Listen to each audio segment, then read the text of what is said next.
그랬는데요. 요즘에는 또 나누더라고요. 어머니 주일 그렇게 하고 또 밖에서 이제 아버지 날 그러면 또 아버지 주일 이렇게 구별을 하더라고요. 오늘은 어머니 날인데 어머니들께서 주일의 주인이 될 수는 없죠. 그죠? 주일의 주인은 예수님이신데 1년에 한 번 우리 어머니 특별히 요즘에는 어머니뿐만 아니라 할머니까지 살아가시면서 그 사명을 감당하시는데 그 노고를 위로하고 격려하고 존경하는 감사의 의미를 담아서 우리가 어머니 날을 이렇게 섬기게 됩니다.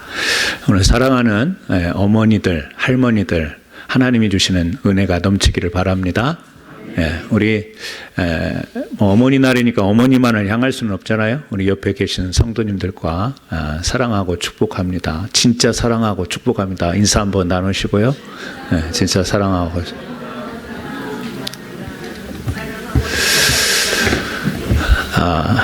어제 교회에서 작은 액시던이 있었습니다.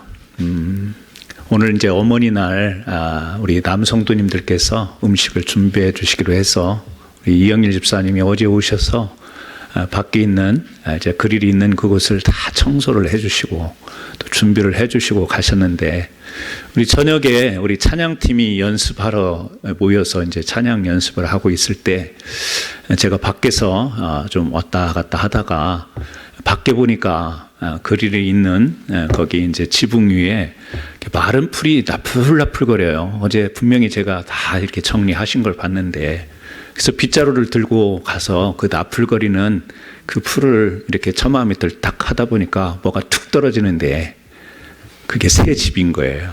근데 새 집만 떨어졌으면 제가 이런 이야기를 했겠어요. 거기에 블루 컬러의 에그 하나가 있는데 깨졌을까요? 보존됐을까요? 깨졌으니까 액시던이지. 저도 모르게 이제 미국에서 한 20년 살았다고 저도 모르게 쏘리 그 말이 나오는데 이미 깨져서 노란 알이 이렇게 에그가 딱 펼쳐져 있는데 주변을 보니까 어미 새는 안 보이고 아무리 찾아봐도 둘러봐도 어미 새는 없는데 이거를 이 엄마 새가 오면 이 얼마나 이 난리 날까 이 생각을 하니까 이거 참 어제 한동안을 밖에 찬양팀은 열심히 찬양을 했지만 저는 한동안 밖에서 이러지도 못하고 저러지도 못하다가 이거를 치우고 했습니다만 너무 엄마 새가 너무 미안해. 우리가 뭐 짐승이든지 간에요, 우리 사람이든 간에 엄마 그러면 어느 그 신문 그 제가 그림 만평에서 이렇게 본 그림이 생각이 나는데 엄마 그러면 생각나는 단어가 먹먹하다 그 단어래요. 먹먹하다. 뭐 다른 설명이 없고. 네, 아빠 그러면 덤덤하다. 덤덤하다. 네, 덤덤하기 다행이지 아빠 그러면 막막하다 그러면 얼마나 큰일 났겠어요. 근데 아마 어머니의 그 모성애가 우리 자녀들을 향해서 아무래도 어머니, 할머니, 우리 여자 성도님들이 그 모성애를 가지고 있기 때문에 남자의 부성애도 있지만 이 자녀들을 향한 그 사랑은 더 큰 것이 아닌가. 그래서 생존에 계시는 어머니도 계실 거고 또 여러분들이 할머니가 되어 계시고 어머니가 된 입장이지만 이 어머니, 엄마라는 단어만 생각하면 뭔가 먹먹한 것은 사실인 것 같습니다. 그걸 생각하면서 우리가 하나님께 또 감사하는 마음, 또 이렇게 1년에 한 번 또 격려하는 그런 아름다운 시간 갖는 것은 또 우리에게 복된 시간이라고 그렇게 생각이 됩니다.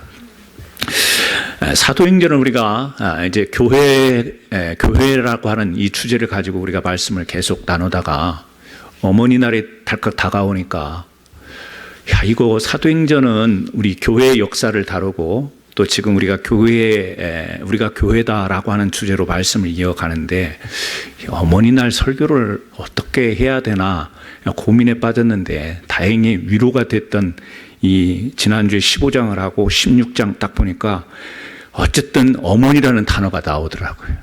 그죠? 바울이 더베와 루스드라에도 이름에 거기 디모데라 하는 제자가 있으니 그 어머니는 믿는 유대의 여자요. 어머니라는 단어가 나와서 이걸로 설교를 어떻게 메꾸고 나가야 되겠다 이런 생각을 들다가 아무리 생각해도 무리수다 그런 생각이 들어서 어머니 날이기는 하지만 어머니들을 향한 메시지를 오늘 죄송하게도 드리지 못하고 계속해서 사도행전의 내용을 제가 이어가려고 합니다. 오늘 말씀의 제목은 디모데는 칭찬받는 자니 이런 제목인데요. 오늘 16장은 우리가 지난 시간에 바울의 1차 전도 여행에 관한 이야기를 우리가 나눴었고 이제 16장에 보게 되면 바울의 2차 전도 여행을 이제 떠나게 되는 그런 말씀이 시작이 되고 있습니다. 그런데 이 바울에게 한 명의 동역자가 소개가 되고 있는데 그게 누구냐면 디모데라고 하는 사람이에요. 여러분 디모데 우리 자녀들 이름 가운데 티모디 이름 가진 자녀들도 있죠. 이 디모데라고 하는 디모데 이렇게 이름이 구별이 되는데요. 디모라는 하는 말은 경외하다란 말이고 대는 하나님, 그래서 하나님을 경외하다 그런 뜻을 가지고 있는 사람이 디모데입니다. 그런데 우리가 이 바울 서신을 읽다 보면 우리는 바울이나 베드로나 이런 사람들의 많은 활동들이 굉장히 강조가 되어 있다 보니까 사실은 그에 못지않게 많이 언급되는 사람이 있는데 그게 디모데거든요. 초대교회에 있어서 이 복음이 전파가 되는 데 있어서 정말 중요한 인물 가운데 한 명이 디모데입니다. 그러나 두드러지지 않습니다. 막 어떤 기적을 행하거나 이적의 현장에 있지는 않습니다. 그럼에도 불구하고 자기의 자리를 꿋꿋이 지키면서 하나님의 말씀과 그가 가진 성품을 가지고 이 복음을 전하는 한 부분을 담당하고 있는 것을 우리는 신약 성경을 읽다 보면 발견하게 돼요. 그래서 바울은요, 이 디모데를 자기의 영적 아들이라고까지 그렇게 표현합니다. 혈육이 아닌데도 아들이라는 표현을 써요. 또 나의 동역자라고 그렇게 표현을 하기도 합니다. 나의 제자라고도 그렇게 소개하기도 합니다. 그래서 이 디모데를 보면 오늘 또 이야기하지만 이 루스드라 사람인데요, 형제들에게 칭찬받는 자다 이렇게 디모데를 소개하고 있어요. 자, 교회에 역사가 진행되는 동안에는 항상 인물들이 있지 않습니까? 하나님이 세우신 사람들이 있습니다. 그런데 그 사람들을 보면 다 각자의 독특한 개성도 있고 그가 배워왔던 지식의 배경도 다 다르고 그러지만 그 다양한 사람들을 하나님은 세워서 이 교회의 역사 가운데 이어가시더라 그 말이죠. 그래서 오늘 이 바울과 디모데는 어떻게 보면 동역자이긴 하지만 약간 좀 성격이 다른 사람인데 이 디모데를 보면서 이 교회에 필요한 한 자리를 지키면서 귀한 사역을 감당하는 한 모델을 오늘 같이 한번 나눠보려고 합니다. 이 디모데라고 하는 사람을 통해서 오늘 저는 세 가지를 한번 좀 생각해 보려고 해요. 하나는 전통, 그리고 두 번째는 성품, 세 번째는 능력, 은사라고도 그렇게 이야기를 할 수 있는데요. 왜 그러냐면 오늘 이 디모데 우리가 사도행전에서 16장에서 만나는 이 디모데는 그냥 형제들에게 칭찬받는 자다. 또 바울이 소개를 할 때 어머니는 믿는 유대 여자요, 아버지는 헬라인이다. 집안을 간단하게 소개를 하고 있어요. 그런데 바울이 나중에 이제 감옥에 갇혔을 때 마지막으로 이 디모데에게 하나님의 말씀처럼 편지를 보내는데 그게 뭐냐면 디모데 전후서예요. 그래서 그 디모데 전후서는 디모데가 쓴 게 아니고 바울이 디모데에게 편지를 쓴 겁니다. 그래서 자신의 지금 처한 상황과 그 감옥에서 갇혀 있지만 자기의 믿음을 전하면서 그리고 감옥 밖에 있는 자들을 오히려 위로하고 격려하는 메시지, 특별히 자기의 제자 같고 아들 같은 디모데에게 편지한 구구절절한 내용이 나온 것이 디모데 전후서예요. 그래서 그 디모데 후서 1장 3절에서 5절에 보면 이런 말씀이 나와요.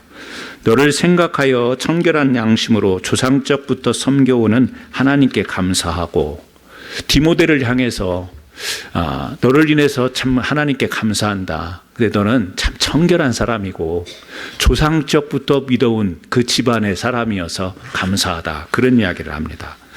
그러면서 5절에 이 믿음은 먼저 내 외조모 로이스와 내 어머니 유니게 속에 있더니, 여기에 이제 디모데의 어머니가 소개가 되는 거예요. 누구냐면 로이스, 유니게, 그리고 외할머니는 로이스. 그러니까 사도행전 16장에서 그 어머니는 믿는 유대 여자요 그랬잖아요. 아버지는 헬라 사람이고, 그러니까 이 유니게라고 하는 어머니가 유대 사람인 것이죠. 그래서 이 디모데에서 보면 그의 어머니 그리고 그 할머니 로이스로부터 신앙을 조상적부터 계속해서 이어 전수받아 그 신앙을 가진 것을 인해 감사하다고 지금 바울이 이야기하고 있는 겁니다. 믿는 집안이었던 거죠. 특별히 외가 쪽에 어머니, 외할머니.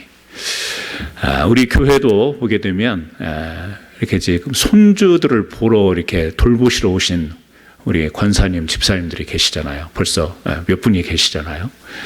할머니의 이렇게 돌봄이 참 귀한 겁니다. 할머니 밑에서 자란 아이들은 자기 부모들보다 더 이렇게 사랑을 느끼고 또 친하게, 친근하게 느끼는 그런 자녀들도 있는데, 신앙이라고 하는 것이 그렇게 전수되어 내려왔다. 지금 그것을 소개하는 것이죠. 믿음의 집안에서 태어나서 이 믿음의 전통을 가지고 신앙 훈련을 가지고 살아가는 사람들, 물론 나는 우리 집안에서 내가 처음 믿는 사람이었습니다. 그런 사람도 있죠.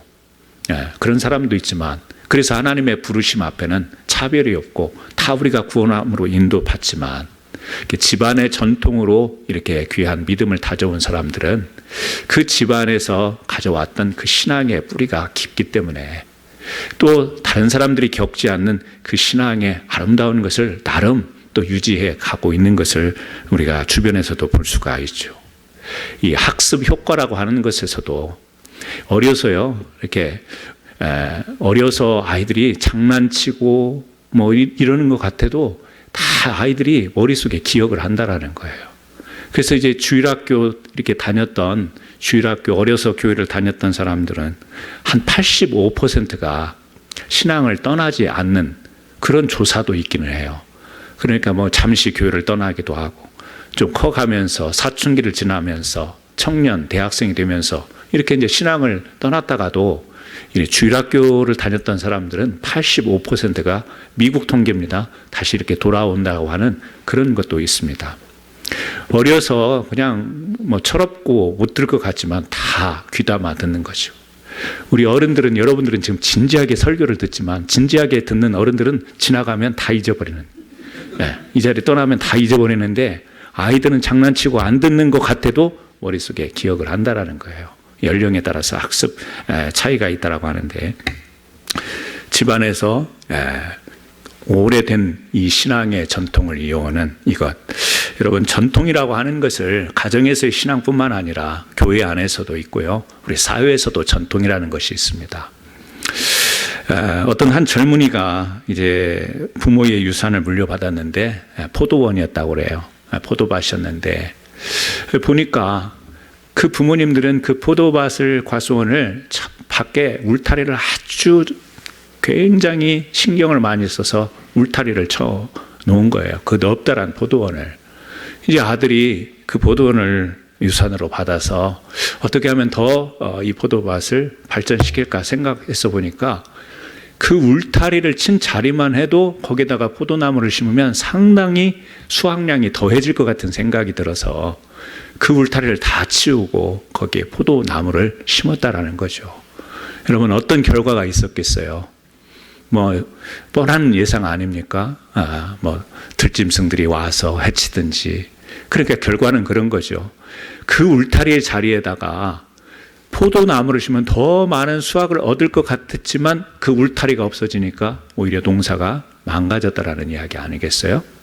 울타리라고 하는 것에서 열매가 맺는 것은 아니지만 그것은 참된 열매를 보호할 수 있는 역할이 되는 것이죠. 이 전통이라고 하는 것은 이 본질은 아니겠지만 그러나 그 본질을 보호할 수 있는 역할을 하는 것이 전통이라고 하는 것. 오늘 여기 보게 되면요, 16장 3절에 보면 이런 이야기를 해요. 바울이 그를 데리고 떠나고자 할새 그 지역에 있는 유대인으로 말미암아 그를 데려다가 할례를 행하니 이는 그 사람들이 그의 아버지는 헬라인인 줄 다 알미러라. 여러분, 우리 지난주에 예루살렘 총회에서 어떤 결정을 했었죠? 예루살렘 총회에서 이방인들도 모세의 율법과 할례를 받아야 된다. 하나님의 백성은, 구원받는 백성은 이런 논란이 벌어졌을 때 결정을 내렸어요. 쾅쾅쾅. 어떻게 해요? 할례 받지 않아도 하나님 앞에 나올 수 있고 구원받는데 문제가 되지 않는다. 그 결정을 15장에서 했었잖아요. 그러면 지금 바울이 디모데와 함께 동역을 시작하는데 제자로 삼고 하는데 여기 보면 어머니가 유대인이면요, 유대인 모계로 가는 거니까 유대인인데 여기서 지금 할례를 행합니다. 앞에서는 15장에서는 어떻게 보면 치열하게 그 공방을 했어요. 할례 문제를 가지고. 그래서 이제 할례 받지 않아도 되는 이 결론을 내렸는데 디모데를 데리고서는 할례를 다시 행하죠. 왜 그럴까요? 우리가 예상하는 바처럼 이제 유대인들에게 복음을 전하거나 이방인을 향해서 복음을 전할 때 할례가 본질적인 문제는 아니지만 복음의 핵심은 아니지만 뭐죠? 보호할 수 있는 울타리는 될 수 있는 거죠. 그래서 유대인들에게 회의를 통해서 결론은 냈지만 또 남은 작은 잡음들 그리고 또 거기에 대한 시비들이 남아있을 수 있으니 그것에 대해서 피해갈 수 있는 이 보호 역할, 울타리 역할, 그것으로 그냥 그대로 할례를 행하는 것을 볼 수가 있습니다. 여러분, 우리는 전통을 좋은 의미로도 받아들일 수 있고 전통을 개혁과 발전의 발목을 잡는 것으로 생각할 수도 있어요. 좋은 전통은 계속해서 우리가 유지해 가야 되는 것이죠. 그러나 전통이 뭔가 본질을 가로막고 장애가 되는 것은 우리가 그것은 또 탈피할 수도 있는 것 아니겠어요? 교회도 초대교회에서 보여주는 모습 가운데 전통이라고 하는 것, 이것은 작은 부분이 아니었습니다. 특히 유대인들에게 있어서 이 복음이 주어졌었기 때문에 이 전통이라는 것은 결코 쉬운 문제는 아니었어요. 그러나 계속해서 우리가 말씀을 봐가지만 이 전통을 절대 무시하지 않습니다. 이 전통을 이 복음의 본질이 아니라고 해서 그것을 가치 없는 것으로 여기지 않는다라는 거예요. 그렇다고 한다면 오늘 이 시대에 우리 교회 안에서 이루어지는 전통이라고 하는 것도 그것은 너무 묵은 거야.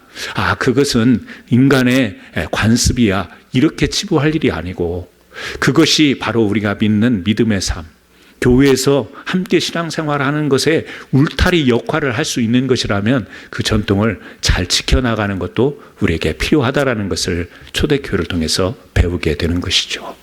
여러분, 교회의 전통 그러면 우리 머리가 좀 복잡해질 수 있어요. 여러 가지가 있을 수 있습니다.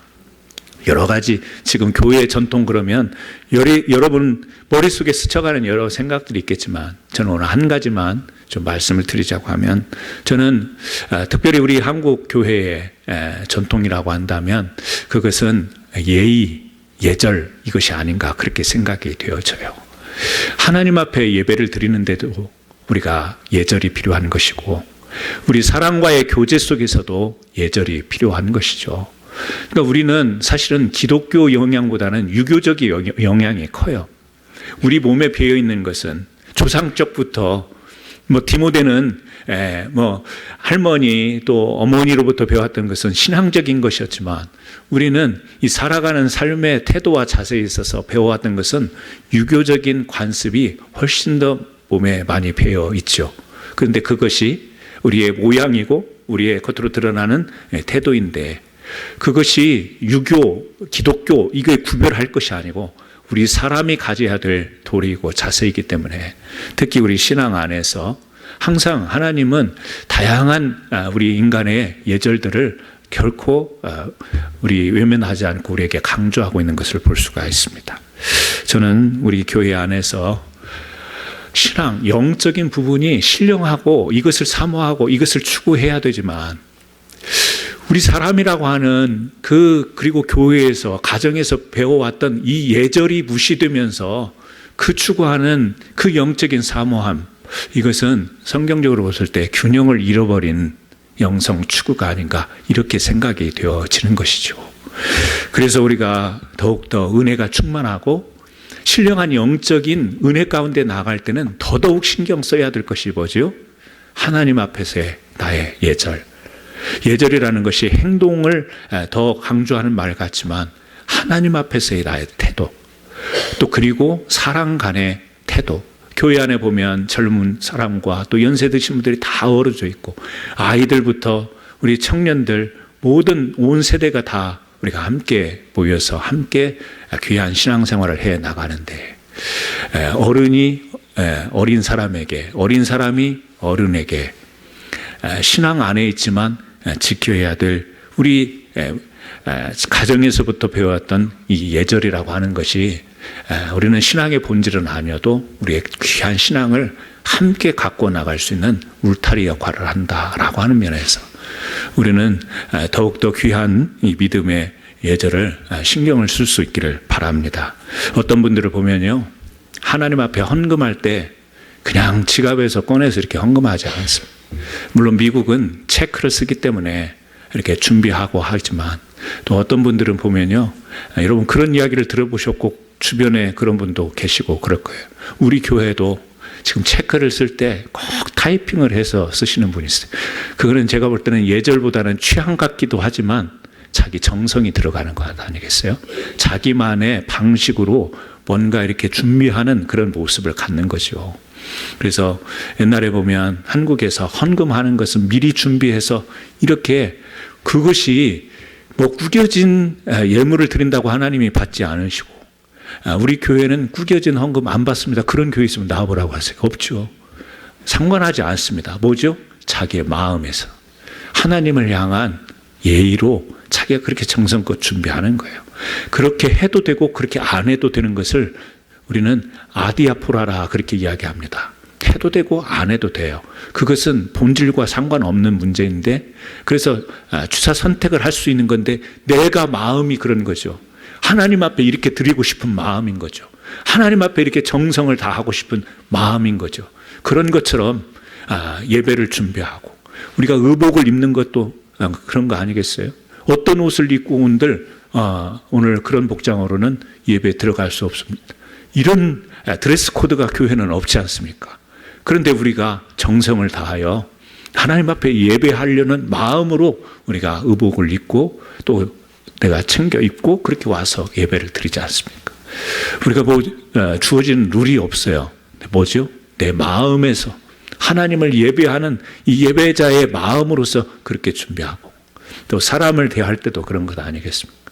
우리가요, 말을 상대방에게 내려놓을 수 있습니다.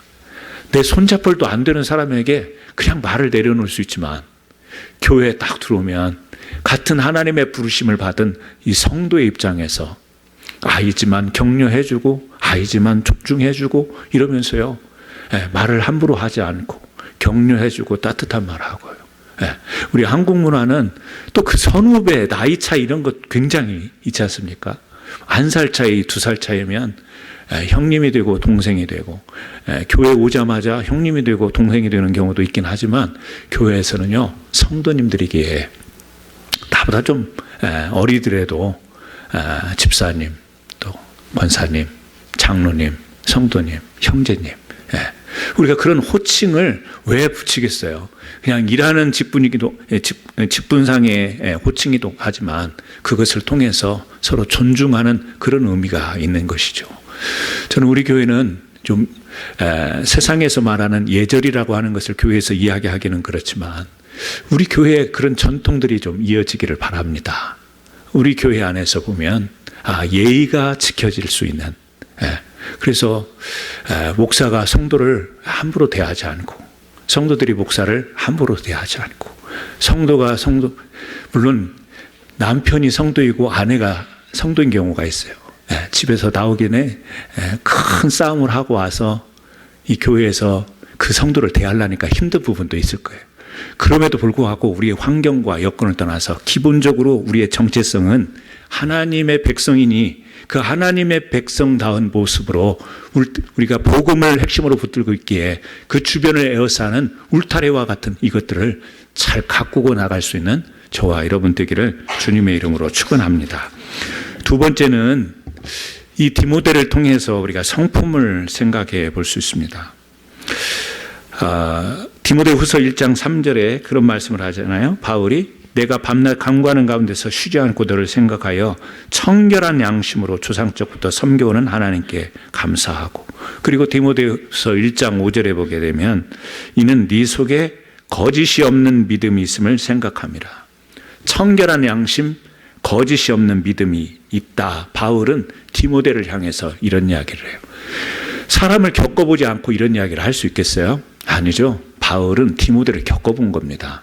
겪어봤더니 그 사람에게 간사함이 없는 거예요. 그 사람에게 거짓이 없어요.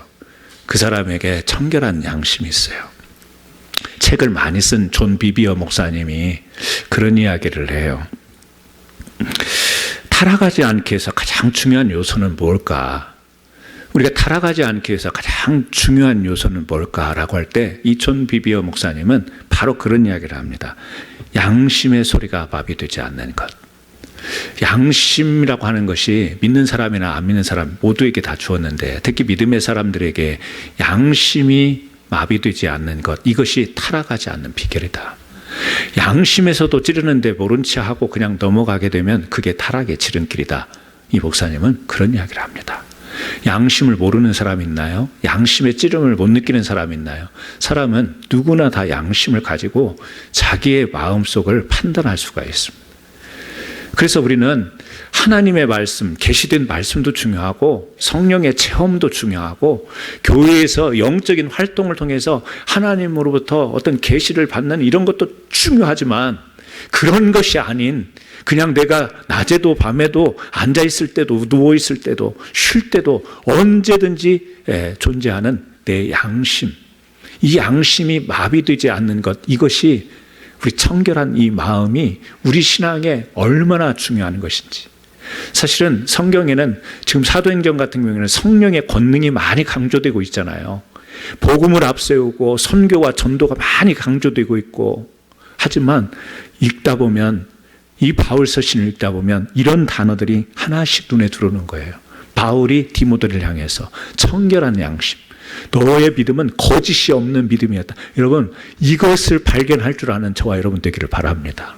성령의 권능과 방언과 예언과 신유와 막 기적과 이사가 눈에 들어올 수도 있지만 그 뒤에 잔잔하게 우리가 늘상 가지고 있는 이 양심의 문제를 다시 한번 돌아보면서, 우리의 신앙이라고 하는 것이 이 교회를 이루고 교회가 복음을 전파하는 이 교회의 역사 가운데 중요한 것은 뭐냐?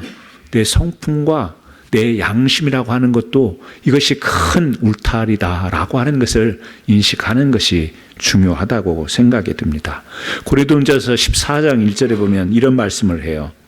사랑을 추구하며 신령한 것을 사모하되, 사랑을 추구하며 신령한 것을 사모하되, 사랑을 추구한다. 사랑은요, 성품적인 거예요.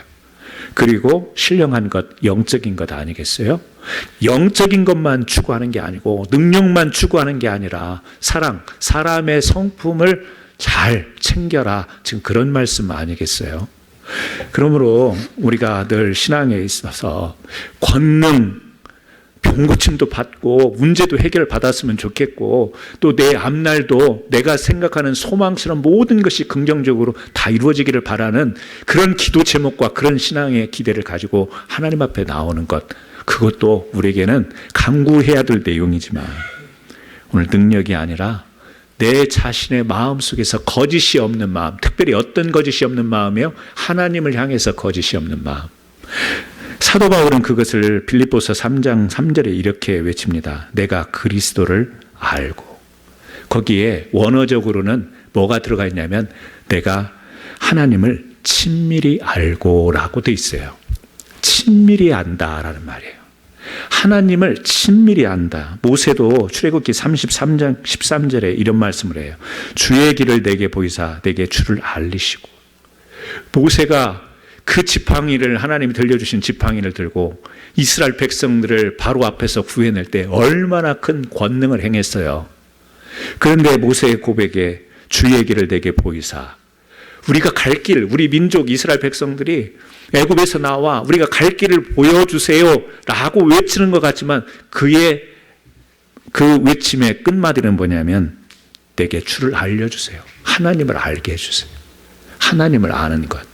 하나님을 알지 못하고 지팡이를 들은, 하나님을 알지 못하고 바다를 가른 듯, 하나님을 알지 못하고 이 광야를 나와서 만나와 메추기를 먹는다 해도 하나님을 알지 못하면, 그래서요 바울도 그렇고 모세도, 다윗도 그런 고백을 해요. 내가 여호와께 바라는 한 가지 일, 그것을 구하리니 곧 내가 내 평생에 여호와의 집에 살면서 여호와의 아름다움을 바라보고 그의 성전에서 사모하는 것이라.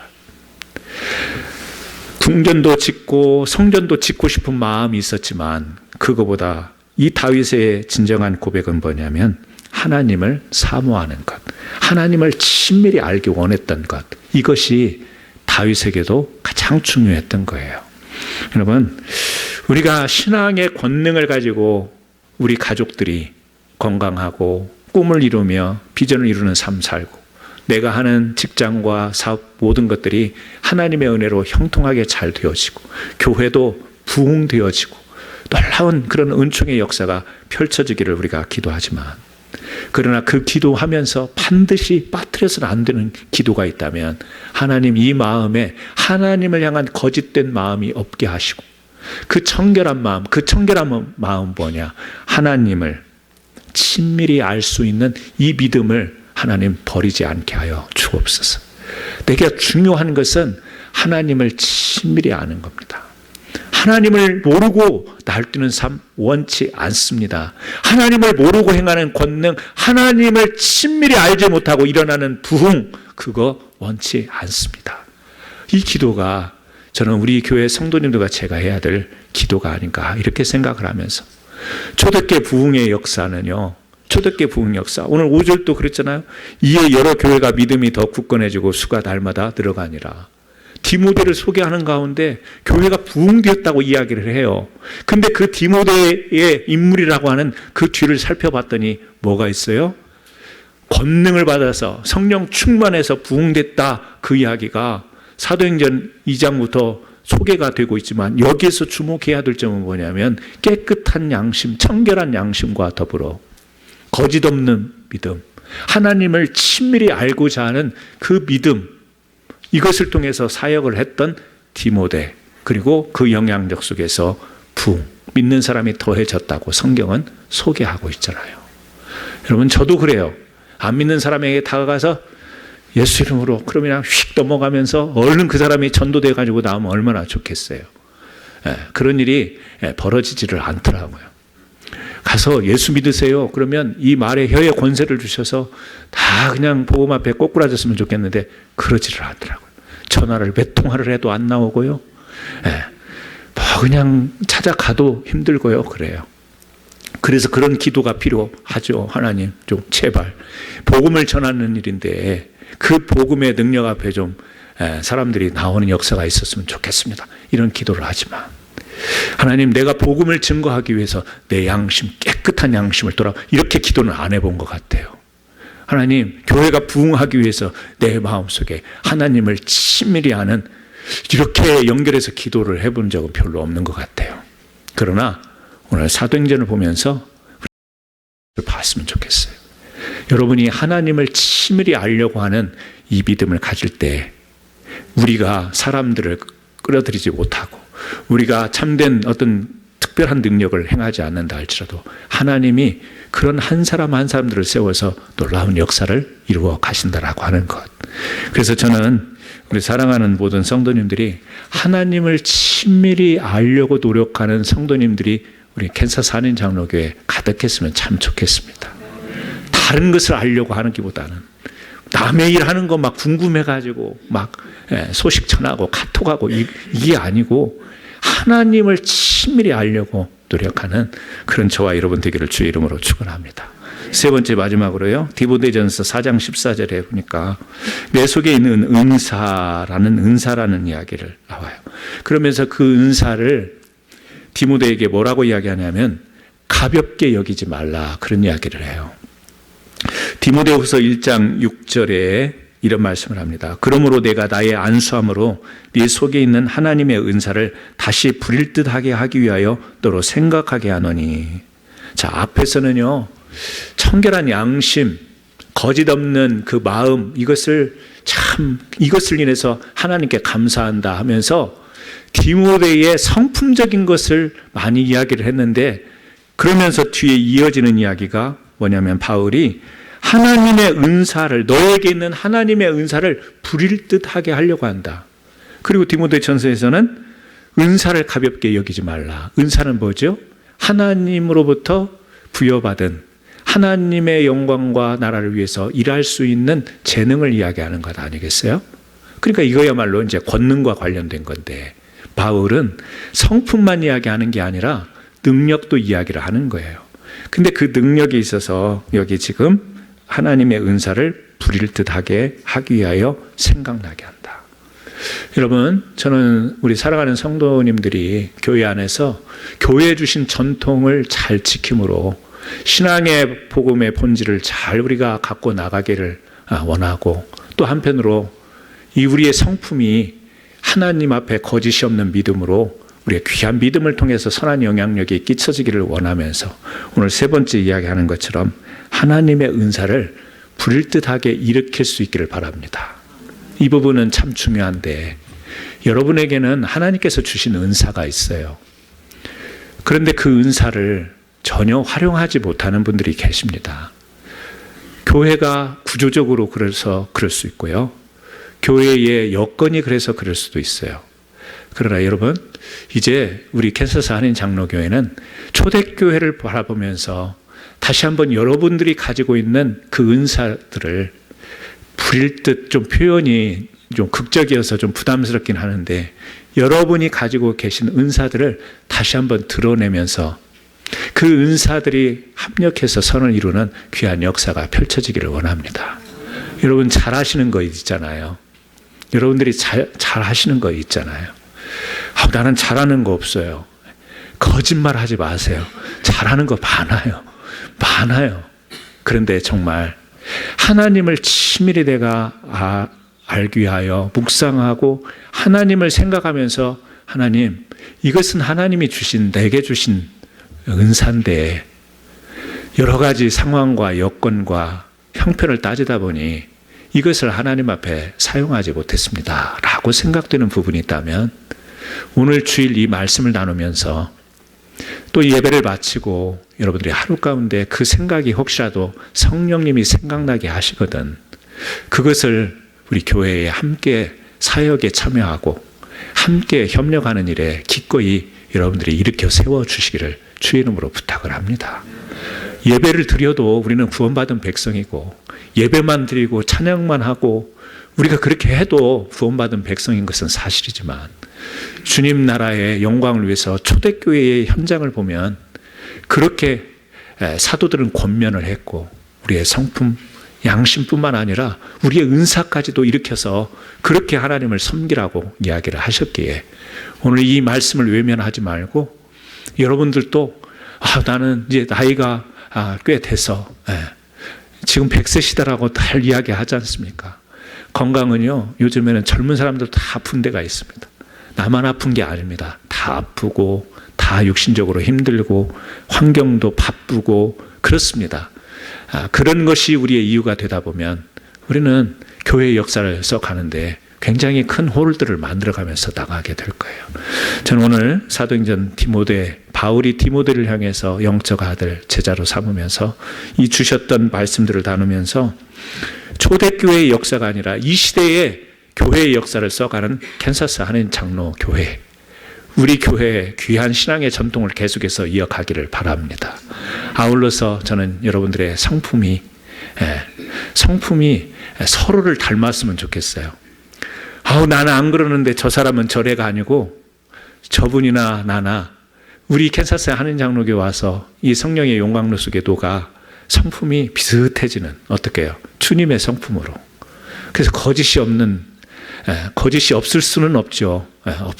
하지만 진실되려고 노력하고 깨끗하려고 노력하는 가운데 그것이 선한 영향력이 되고, 또 아울러서 여러분에게 주신 은사가 활용이 되어서 이 시대에, 2022년 이 시대에 하나님 앞에 쓰임받는 교회로 나가기를 주의 이름으로 축원합니다. 같이 기도하시겠습니다.